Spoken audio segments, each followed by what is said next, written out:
الرحيم اعوذ باللہ من الشیطان اللعین الرجیم بسم اللہ الرحمن الرحیم الحمد للہ والصلاة علی اہلہا اما بعد۔ ناظرین کرام، اس کلپ میں ہم اس حدیث کو بیان کر رہے ہیں جو حضرت رسول خدا صلی اللہ علیہ وآلہ وسلم نے وصیت کے طور پر حضرت امام علی علیہ السلام کو جو ہے وہ بتائی تھی، اور آپ نے آخر میں یہ بھی کہا تھا کہ یا علی، اس وصیت کو اس طرح یاد کر لو کہ جس طرح میں نے اسے حضرت جبریل سے یاد کیا ہے۔ تو اس حدیث میں سے کچھ جو ہیں اس حصے اس کے ہم نے پہلے بیان کیے تھے، اب وہ حصہ بیان کر رہے ہیں کہ جس میں حضرت رسول خدا صلی اللہ علیہ وآلہ وسلم نے بتایا ہے کہ کن اوقات میں یا کن جگہوں پر یا کن دنوں میں جو ہے وہ زوجہ کے ساتھ ہم بستری نہیں کرنی چاہیے، کیونکہ اس کے جو ہیں وہ نقصانات ہیں۔ اور یہاں پر جو ہم بیان کرنے والے ہیں جو حضرت رسول خدا نے بیان کیے ہیں تقریباً 18-20 مورد ہیں کہ جن میں تاہم تفصیلات میں جانے سے قبل آپ سے گزارش ہے کہ ہمارے چینل سبسکرائب کر لیں اور ساتھ میں بیل کے آئیکن کو کلک کر لیں تاکہ ہماری تازہ ترین ویڈیوز آپ تک بوقت پہنچتی ہیں۔ اپنی زوجہ سے جو مجامعت ہے وہ مکروہ ہے، اور اس کے جو نقصانات ہیں وہ بھی ہم انشاءاللہ بیان کریں گے۔ ویسے تو یہ بھی بیان کیا جا سکتا تھا کہ کون کون سی جگہوں پر یا کن کن موارد میں جو ہے وہ مکروہ ہے جماع کرنا۔ اگر ہم اس طرح ہی بیان کر دیں تو اس کا جو اثر ہے وہ ہمیں معلوم نہیں ہوگا، کیونکہ روایت میں جو اثر بیان ہوا ہے کہ یہ مکروہ تو ہے لیکن اس کے نقصانات کیا ہیں، جب تک ہمیں وہ معلوم نہیں ہوتے ہم اس مکروہ کام سے باز نہیں رہ سکتے۔ تو اسی طرح حضرت رسول خدا نے بیان فرمایا ہے اور اس کے جو وجوہات ہیں وہ بھی بیان فرمائی ہیں۔ تو روایت آگے چلتی ہے کہ حضرت رسول خدا فرماتے ہیں یا علی لا تجامع امرأتک فی اول شہر و وسطہ و آخرہ، کہ حضرت رسول خدا نے فرمایا کہ اے علی، اپنی زوجہ سے جمع نہ کرنا 3 اوقات میں۔ کون سے 3 اوقات؟ پہلی تاریخ کو، اور مہینے کی یعنی 15 تاریخ کو، اور مہینے کی آخری تاریخ کو۔ فإن الجنون والجذام والخبل لیسرع الیہا وإلی ولدہا، کیوں؟ فرمایا اس لیے کیونکہ جذام، جنون اور خبل یعنی خبط دماغ یعنی دماغ کا خراب ہونا، یہ 3 بیماریاں ہیں جو اس بچے کو یا اس کی والدہ کو یعنی تمہاری گھر والی کو جو ہے وہ ہو سکتی ہیں۔ اور اس کی وجہ بھی حضرت امام جعفر صادق علیہ السلام سے بھی مروی ہے، حضرت رسول خدا سے بھی مروی ہے کہ فرماتے ہیں کہ تم نے دیکھا ہوگا کہ جن کو جنون ہوتا ہے، جو پاگل ہوتے ہیں یا جنہیں دورے پڑتے ہیں، تو انہیں دورے ان 3 اوقات میں پڑتے ہیں، یا تو مہینے کے شروع میں، یا مہینے کے بیچ والے حصے میں یعنی 14-15 تاریخ کو، یا پھر مہینے کے آخری حصے میں۔ تو فرمایا کہ ان اوقات میں جو ہے وہ جماع مت کرنا۔ یا علی لا تجامع امرأتک بعد الظہر فإنه إن قضي بينكما ولد في ذلك الوقت يكون أحول والشيطان يفرح بالحول في الإنسان، اور آگے فرماتے ہیں کہ علی ظہر کے بعد جو ہے وہ جماع مت کرنا، یعنی اپنی زوجہ سے ظہر کے بعد جو ہے وہ ہم بستری مت کرنا۔ اگر تمہارے درمیان بچہ لکھ دیا گیا تو احول، تو وہ پریشان حال ہوگا، ہمیشہ پریشان حال رہے گا۔ والشیطان یفرح بالحول فی الانسان، اور شیطان خوش ہوتا ہے کہ انسان ہمیشہ جو ہے وہ پریشان حال رہے۔ آگے فرماتے ہیں یا علی لا تتکلم عند الجمعہ فإنه إن قضي بينكما ولد لا يؤمن أن يكون أخرس، فرمایا کہ اے علی جمعہ کے وقت یعنی ہم بستری کرنے کے وقت جو ہے وہ کلام مت کرنا، یعنی باتیں مت کرنا۔ جس وقت انسان دخول کر رہا ہے اور ہم بستری کر رہا ہے اپنی زوجہ سے، اس وقت ممانعت کلام کرنے کی، اس وقت باتیں مت کرو۔ کیوں؟ فرمایا اس لیے کہ ہو سکتا ہے کہ تمہارا بچہ جو ہے وہ گونگا پیدا ہو، یعنی اگر اس نطفے سے تمہارا بچہ ٹھہر گیا تو بچہ ہو سکتا ہے کہ وہ گونگا پیدا ہو۔ آگے فرماتے ہیں ولا تنظر الی فرج امرأتک وغض بصرک عند الجماع فإن النظر الی الفرج یورث العمی، فرمایا کہ جس وقت تم ہم بستری کر رہے ہو، یعنی یہ وہ اس وقت بتا رہے ہیں کہ جس وقت دخول ہو رہا ہے، یعنی پہلے جو لمس بوس و کنار ہوتے ہیں اس میں نہیں، بلکہ جس وقت دخول ہو رہا ہے، جس وقت ہم بستری ہو رہی ہے، فرماتے ہیں اس وقت اپنی زوجہ کی شرمگاہ کی طرف مت دیکھنا،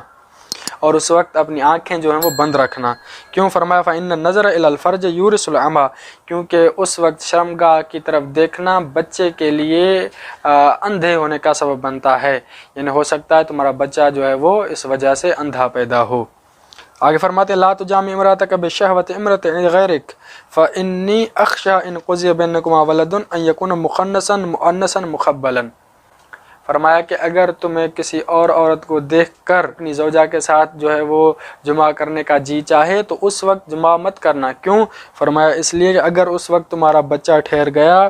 تو ان یکون مخنثن مؤنثا مقبلن، تو اس وقت ہو سکتا ہے کہ وہ جو ہے وہ خنثی پیدا ہو، یعنی وہ نہ مرد کی جنس میں ہوگا نہ وہ عورت کی جنس میں ہوگا۔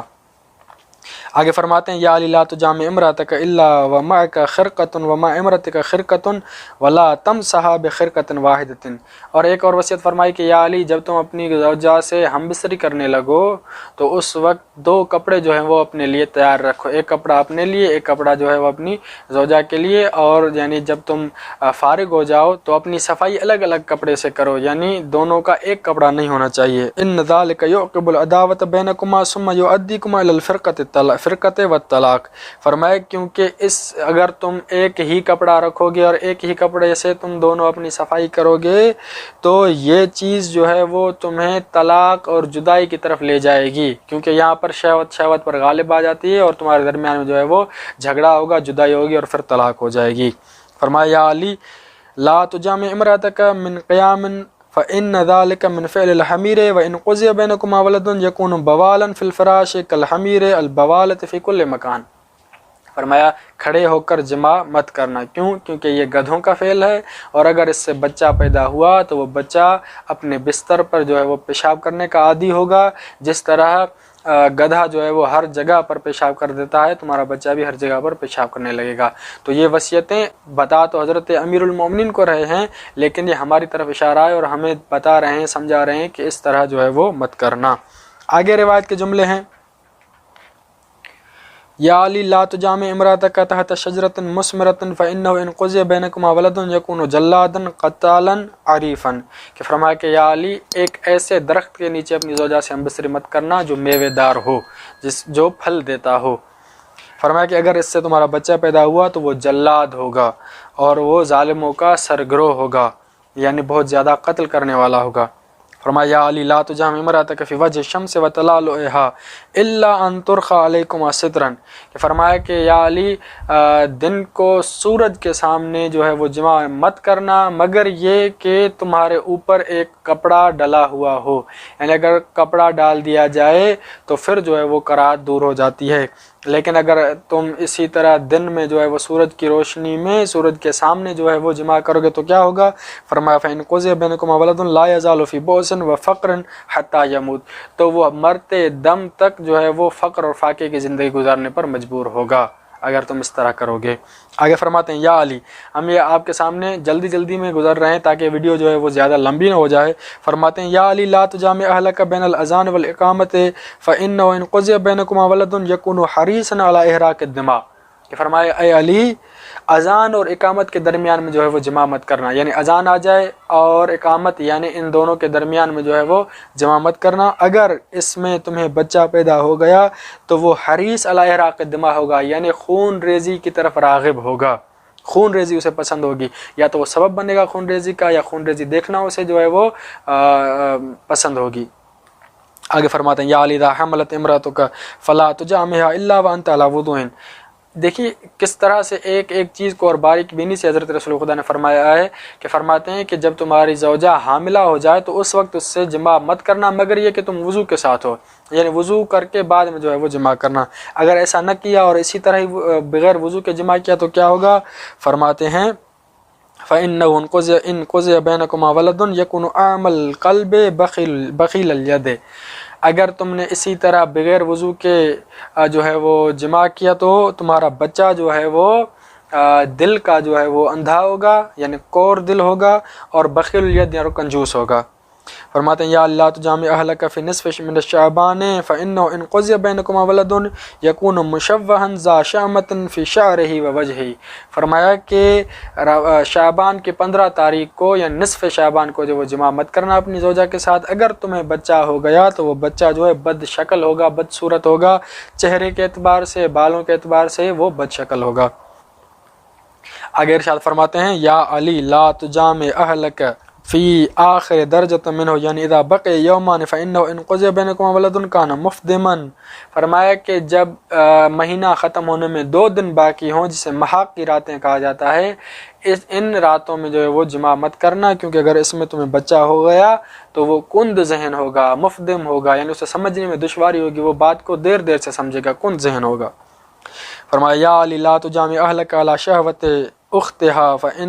فإن قضي بينكما ولد يكون عشارا او اونا للظالم ويكون هلاك فئام من الناس على يده. فرماتے ہیں کہ اپنی زوجہ سے اس وقت جماع مت کرنا جب اس کی بہن کو دیکھ کر تمہیں اپنی زوجہ کے ساتھ جو ہے وہ ہم بستری کرنے کی چاہت ہو. اس وقت کیوں مت کرنا؟ فرمایا کہ اگر بچہ پیدا ہو گیا تو وہ ظالموں کا مددگار ہوگا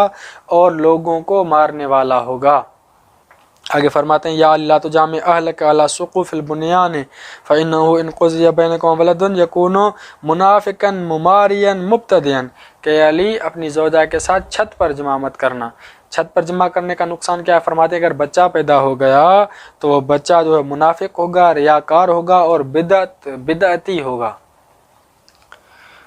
فرماتے ہیں یا علی وَإِذَا خَرَجْتَ فِي سَفَرٍ فَلَا تُجَامِعْ أَهْلَكَ تِلْكَ اللَّيْلَةِ. کہ یا علی جب تم سفر کرنے کے لیے نکلو تو اس رات جو ہے وہ اپنی عورت سے جو ہے جماع مت کرنا. فَإِنَّهُ إِنْ قُضِيَ بَيْنَكُمَا وَلَدٌ فَإِنَّهُ يُنْفِقُ مَالَهُ فِي غَيْرِ حَقٍّ. کہ اگر بچہ پیدا ہو گیا تو وہ بغیر حق کے مال کو صرف کرے گا، یعنی ایسی جگہ پر صرف کرے گا جہاں پر جو ہے اسے پیسہ خرچ کرنا مانع ہو. یعنی ایسی جگہ پر پیسہ خرچ کرے گا جہاں پر کوئی فائدہ نہ ہو اور ناحق پیسہ جو ہے وہ خرچ کرنے میں شمار ہوتا ہو، اس جگہ پہ پیسہ خرچ کرے گا. فرماتے ہیں یا علی لا تجامع اہلک اذا خرجت الی مسیرۃ 3 ایام ولیالیہن. کہ جب تم ایسا سفر کرو کہ جس میں تمہیں 3 دن یا 3 راتیں لگیں گی تو اس ٹائم بھی جو ہے وہ جماع مت کرو. فإنه إن قضي بينكما ولد يكون عونا لكل ظالم. فرمایا کہ اگر بچہ پیدا ہو گیا تو وہ ہر ظالم کا مددگار ہوگا.